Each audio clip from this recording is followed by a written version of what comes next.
Shalom, shalom. Les enfants de l'Éternel, shalom.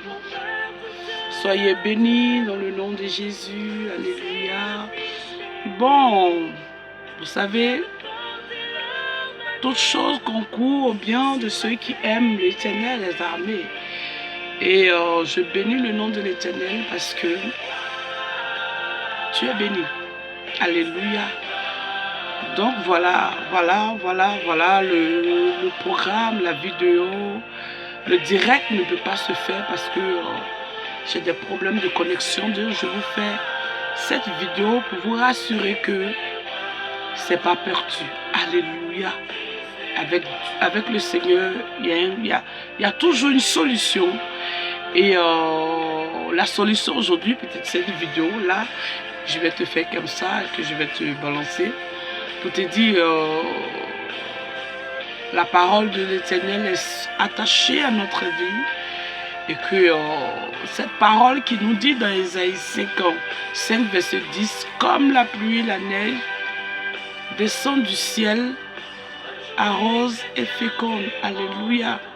C'est ainsi la parole de l'Éternel aussi lorsque elle est relâchée sur notre vie. Elle crée un effet, elle vient pour une guérison, elle vient pour consoler, pour une restauration. Donc, encouragez un enfant de Dieu que la parole de Dieu est sur ta vie, est dans ta vie, quelles que soient tes épreuves. Si tu as une fois attendu une parole te concernant pour dire la situation que tu traverses, tu ne resteras pas dans cette situation parce que celui qu'on appelle l'Éternel des armées a relâché la délivrance pour ta vie, a relâché la guérison pour celui qui est malade, a relâché le miracle pour celle qui n'affronte pas, pour ta situation dans ce pays où là où tu te trouves, qui est bloqué, il y a une parole qui a été relâchée. Et la Bible déclare que cette parole-là ne retourne pas à lui. Ne retourne pas à lui. Alléluia. Je vais juste lire le passage biblique et je vais vous faire des gros coucous. Amen. Ésaïe 55 à partir du verset 10. Comme la pluie et la neige descendent du ciel et n'y retournent pas sans avoir arrosé, fécondé la terre et fait germer le blé, sans avoir donné à la semence au semeur et du pain à celui qui mange.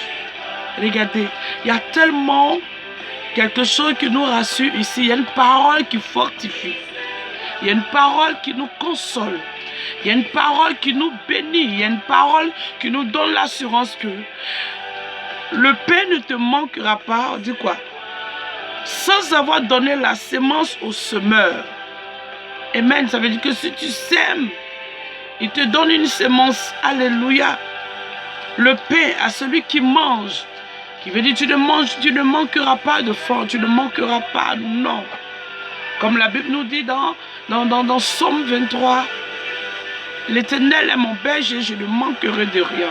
Alléluia. Et la Bible nous dit, ainsi est ma parole, ainsi est-il de ma parole qui sort de ma bouche, elle ne retourne point à moi, sans effet. La parole de l'Éternel ne retourne pas en lui, sans effet. Amen. Sans avoir exécuté ma volonté et accompli mes desseins. Alléluia. Sa volonté dans ta vie. La parole de l'Éternel, elle vient avec la volonté de Dieu pour accomplir la parole qui a été donnée dans ta vie.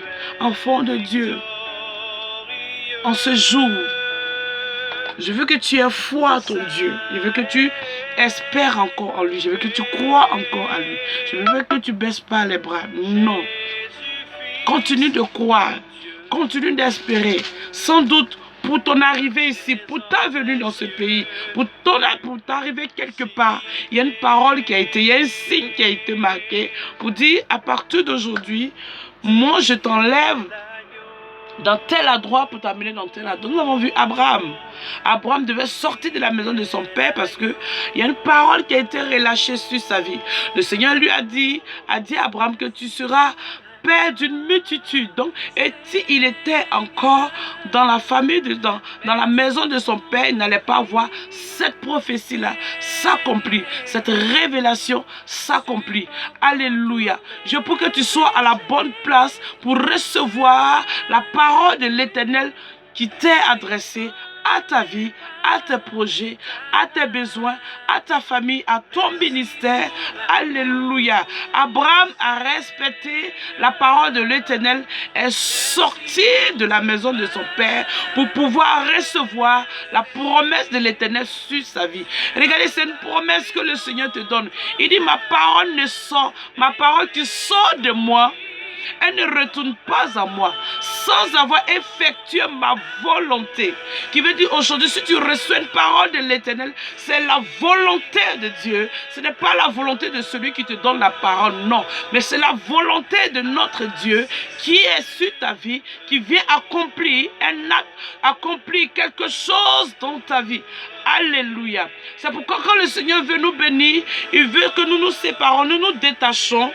Alléluia. Je prie ce matin pour une personne qui a reçu une parole de Dieu et qui ne la voyait pas. Alléluia.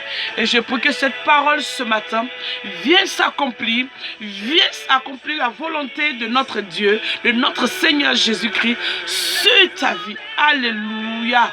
Béni soit le nom de l'Éternel ce matin. Et nous allons encore essayer demain pour voir si la connexion passe. Mais je veux te rassurer. Toi qui traversais une épreuve difficile et tu regardes à gauche, à droite, tu avais besoin d'un soutien, il n'y a pas. Toi qui étais dans une maladie, tu n'allais pas bien et les médecins ont décrété que c'était fini. C'est fini même pour toi. Mais moi, je viens t'annoncer une bonne chose. Amen. Celui qui guérit dit que sa parole ne retourne pas à lui. Celui qui traversait un moment difficile au point de dire, mon Dieu m'a abandonné. Mon Dieu ne me regarde plus. Mon Dieu, est-ce qu'il sait que je suis présent? Alléluia. Je veux dire à cette personne, la parole de notre Dieu ne retourne pas à lui. Ce qu'il t'a dit, elle arrivera. Alléluia. Ce qu'il a déclaré sur ta vie, ce qu'il a annoncé sur ta vie, elle arrivera. Donc ne baisse pas les bras.